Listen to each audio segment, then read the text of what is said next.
नमस्ते दोस्तों, मैं एस्ट्रो ज्योति आज की बात में आप सबका स्वागत करती हूँ। आइए आज की बात कर लेते हैं। आइए आज शुभ दिन है। आज गुरुवार का दिन है। गुरुवार का दिन मेरे विष्णु जी का दिन है, तो विष्णु जी को ध्याइए और मंत्र जाप कीजिए। ओम नमो भगवते नारायणाय, ऐसा आप भगवत नाम जाप करके आप दिन व्यतीत कर सकते हैं। पहले थोड़े से वास्तु की बात कर लेंगे, उसके बाद आज के खास दिन के खास उपाय और बुद्ध के गोचर के बारे में मैं बताऊंगी। उसके बाद कृष्ण कथा में थोड़ा सा ज्ञान लेंगे। वास्तु की बात करें, कल मैंने तिजोरी की बात की थी कि तिजोरी को किस दिशा में रखना चाहिए। अगर आप बोलेंगे तिजोरी नहीं है तो क्या करें, बिना तिजोरी, अगर तिजोरी नहीं है तो पैसे कहाँ रखा जाए।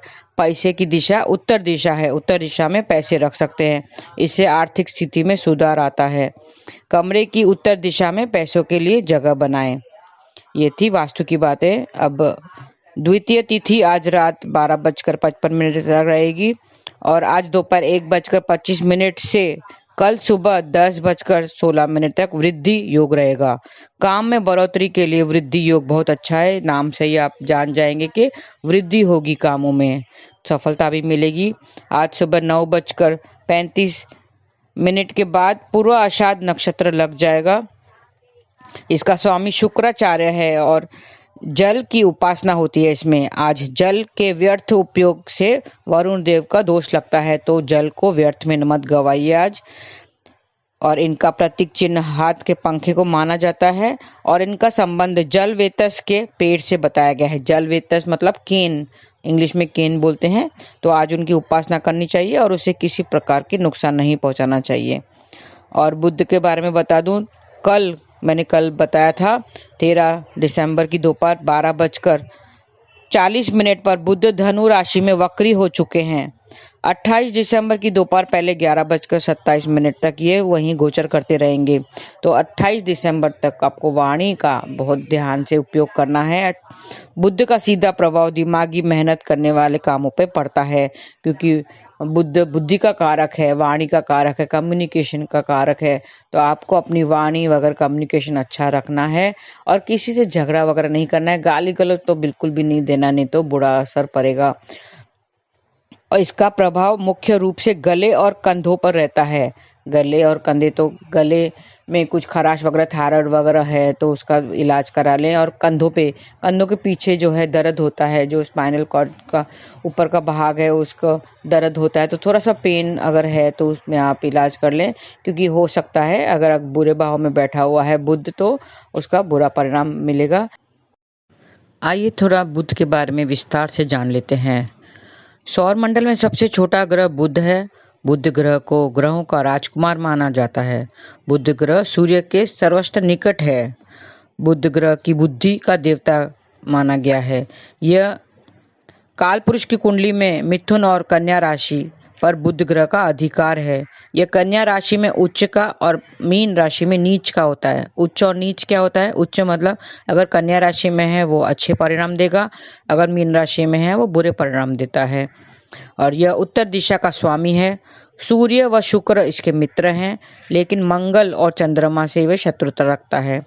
बृहस्पति और शनि इसके लिए समग्रह है। बुद्ध प्रभावित व्यक्ति हंसना, बोलना व मजाक करना पसंद करते हैं। नसों का कारक बुध है, मतलब अगर बुध वक्री है तो नसों में थोड़ा सा प्रॉब्लम दिक्कत दे सकता है, उसका कारक है।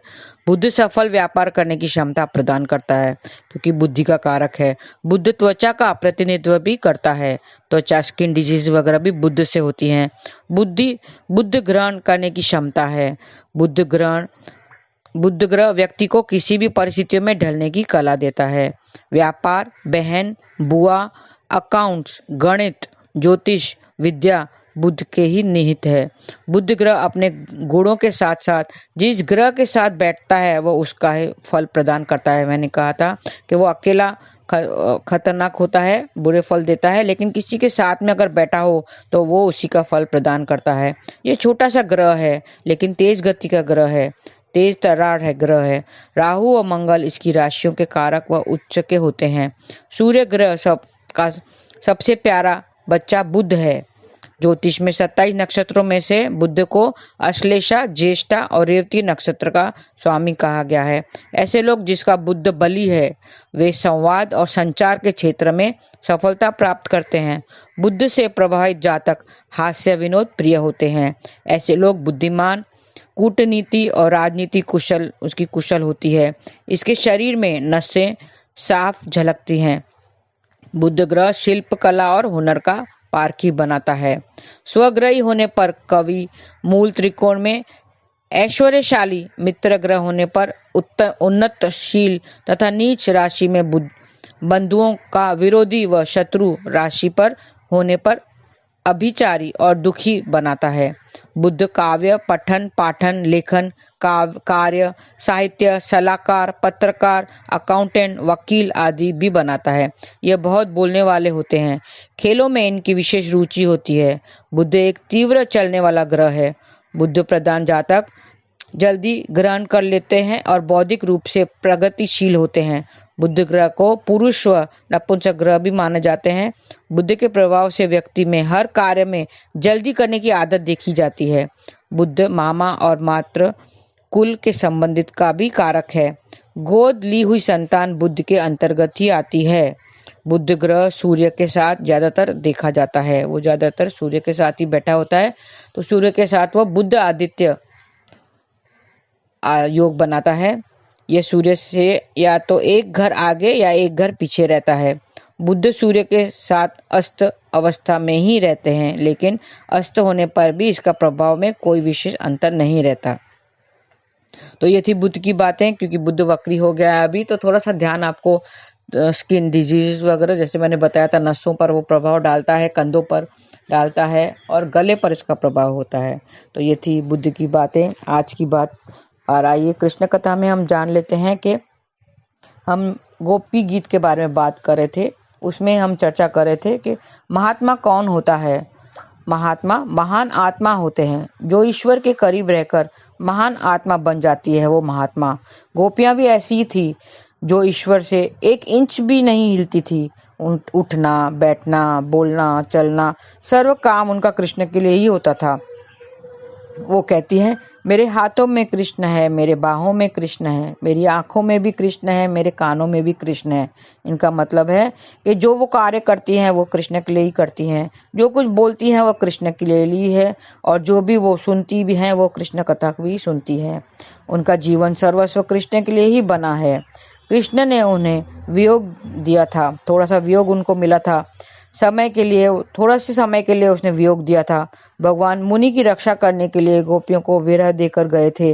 उनको जैसे आदत पड़े, क्योंकि उनको पता था कि वृंदावन छोड़ के उनको मथुरा जाना पड़ेगा, तो उनको विरह देना पड़ेगा। इसके लिए वो पहले थोड़े से समय के लिए, प्रैक्टिस के लिए उनको वियोग दे के गए थे। उसमें उन्होंने, गोपियों ने गोपी गीत की रचना की थी।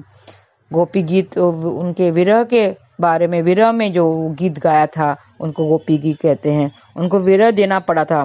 कृष्ण ने देखा कि गोपियों के मन में उनके लिए अपार प्रेम है और वो कृष्ण के वियोग में नहीं सहन कर सकती। और एक और वजह थी जो उसने, कृष्ण ने उनको वियोग दिया था। आपको पता है कि उन्हें मान हो गया था, अहंकार हो गया था कि कृष्ण मेरा है और वो किसी और का नहीं हो सकता, वह सिर्फ उनका और उनका है, यह मेरा है, किसी का नहीं है। तो ये सब कृष्ण की लीलाएं हैं। कृष्ण ने देखा कि उनको मान हो गया है, तो इसके लिए उनको विरह देना जरूरी है। तो इसके लिए वो विरह देकर, वियोग देकर चले गए थे। ये सब उनकी लीलाएं हैं। गोपी भी लीलाएं करती हैं। हमें भी इसी तरह कृष्ण की महिमा गाना चाहिए, श्रवण करना चाहिए। श्रवण करने से भी फल मिलेगा, आपका उद्धार हो जाएगा। हरे कृष्ण कृष्ण कृष्ण हरे हरे, हरे राम राम राम हरे हरे। आपने देखा होगा कि एक छिपकली है, कॉकरोच है, जब वो पकड़ कर छोटे छोटे कीड़े मकोड़ों को खाते हैं।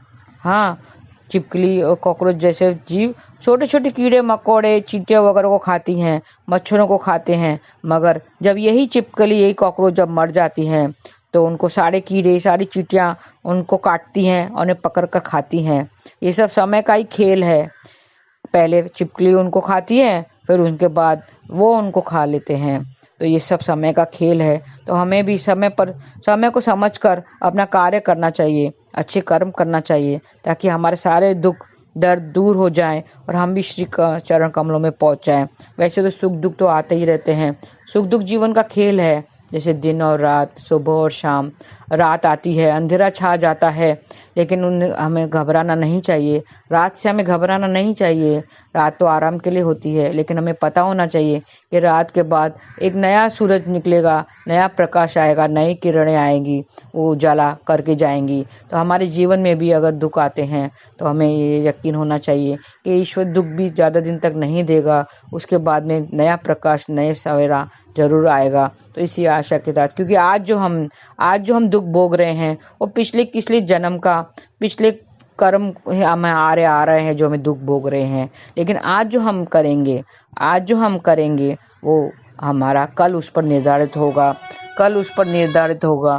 तो आज हमें अच्छा कर्म करना है ताकि हमारा कल संवर जाए। हमारा भविष्य आज ही है, और भक्ति से हमारे सारे जो कष्ट हैं वो कट जाएंगे। हमारा जो भविष्य है वो भी हम चेंज कर सकते हैं आज के हम कर्म करने से, नाम जाप करने से, सत्संग कीर्तन से जुड़े रहने से। तो नाम जाप कीजिए, हरे कृष्णा कृष्ण कृष्ण हरे हरे, हरे राम राम राम हरे हरे। आज के लिए बस इतना ही। धन्यवाद।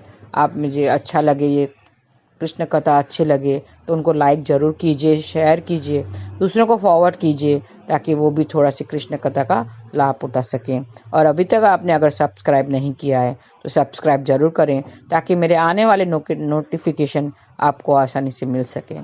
धन्यवाद। हरे कृष्ण।